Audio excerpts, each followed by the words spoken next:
हरिओम। आप सभी को जय माता दी। दर्शकों, आज की वीडियो में बात करेंगे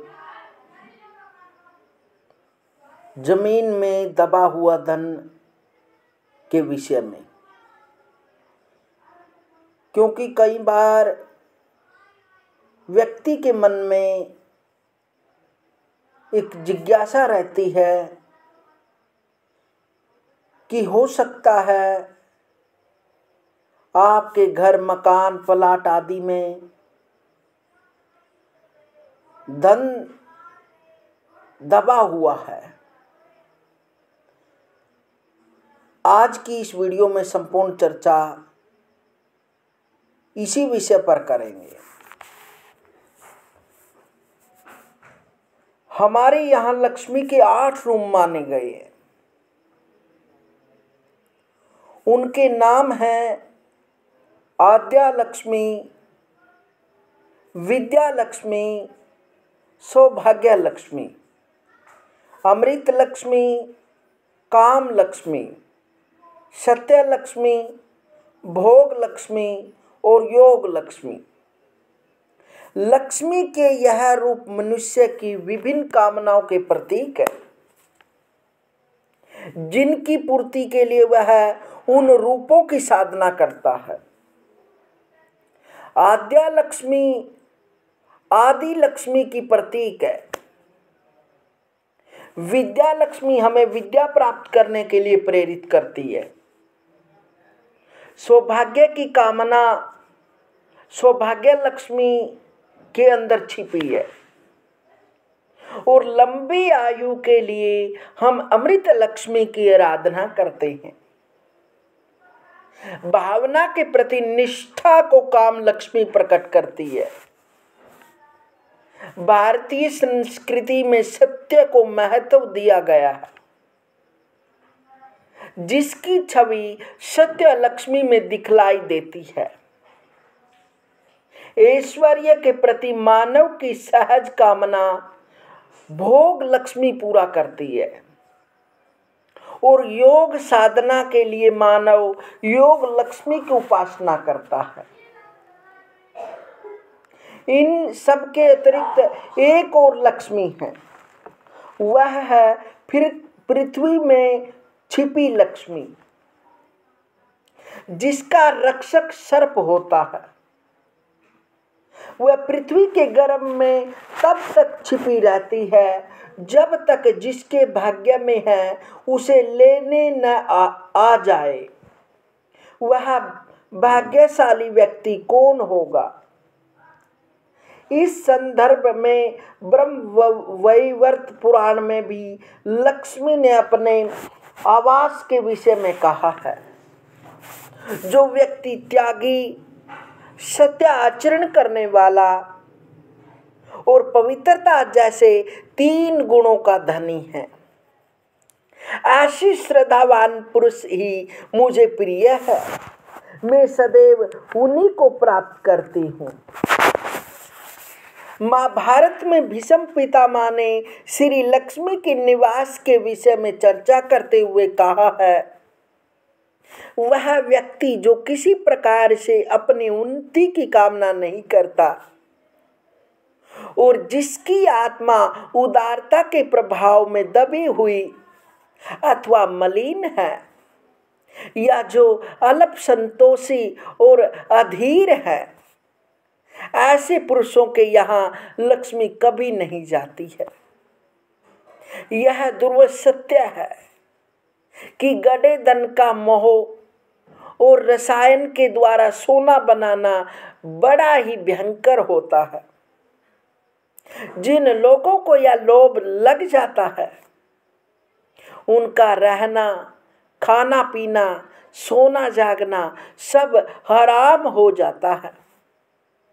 गड़े धन का लाभ और रसायन द्वारा सोना बनाने की कामना लोगों को न जाने कितना भटकाती है, कितना धन व्यय कराती है। यहाँ वही जानता है जिसे यह लोभ कभी लगा हो। इसमें लेश मात्र भी संदेह नहीं है। कि धरती के गर्भ में धन होता है, वह धन पूर्वजों द्वारा संचित होता है, जो अनजाने में जमीन में दबा छोड़ गए। यह धन कितना है, कहाँ दबा है और वह किस धातु में है, जान लेना कठिन है। लेकिन जो विद्वान हैं, तांत्रिक हैं, वह धन खोजने के स्थान पर हमेशा नक्शा खोजते हैं। यह नक्शा, यह जानकारी धन प्राप्त करने का मार्ग सरल करता है। लक्ष्मी स्वभाव से ही चंचल है, इसका एक नाम चंचला भी है। एक सेठ को किसी ने बतलाया कि उसकी धरती में धन गड़ा है। बस क्या था, उसने पुत्रों को एकत्र किया और खुदाई प्रारंभ कर दी। कुछ देर खोदने के उपरांत एक मटकी मिली जिसमें तत्कालीन चांदी के सिक्के थे। अभी वह देख ही रहा था कि उसे किसी के आने की आहट सुनाई दी। उसने गड्ढा ढक दिया। सब कुछ सामान्य होने पर खुदाई पुनः प्रारंभ की, पर नीचे वाला पत्थर खिसकता रहा। वह खोदता रहा और पात्र खिसकता रहा। परिणाम यह हुआ कि पात्र पड़ोस के भूखंड में चला गया। अब तक वह जाने कितनी बार खोद चुका है, प्रमाण शून्य ही है। आकस्मिक धन कितना मधुर शब्द है। यहाँ व्यक्ति यही तो चाहता है कि उसे जीवन में धन प्राप्ति के लिए आपाधापी न करनी पड़े। गलत तो इस चिंतन को तब कहा जा सकता है जब व्यक्ति आलसी बन दूसरों पर निर्भर हो, जीवन में बिना प्रयास के ही सब कुछ अर्जित करना चाहे। ऐसी स्थिति प्रशंसनीय नहीं कही जा सकती। किंतु गृहस्थ जीवन में तो अनेकानेक पक्ष होते हैं। धन की सर्वाधिक आवश्यकता एक गृहस्थ को ही होती है। जीवन में धन की कमी व्यक्ति को असमय ही बूढ़ा कर देती है। आय न होने से उसका चिंतन भी दूषित ही होता है। एक दुर्बल आर्थिक स्थिति वाले व्यक्ति का मानसिक चिंतन भी दुर्लभ ही होता है। उसमें दृढ़तापन ही नहीं पाती। इन्हीं परिस्थितियों में व्यक्ति घूस जैसे अनैतिक उपायों से भी धन प्राप्ति का चिंतन करने लगता है। जुए की लत भी पड़ जाती है। प्रसिद्ध विचारक एवं वर्तमान विचारों का ही प्रमाण है। हम जैसे सोचते थे, सोचते रहे हैं एवं सोचेंगे, वही सच्चाई बन चुकी है एवं बनेगी। घटनाएं अनुभव, कार्य एवं जीवन पथ विचारों को उत्पादित करती है एवं अवचेतन में रहती है।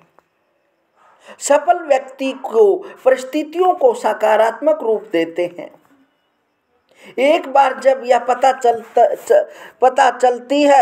चलता है कि आपके भूखंड में गड़ा धन है, तब आपका मस्तिष्क उसी दिशा में सोचना प्रारंभ कर देता है।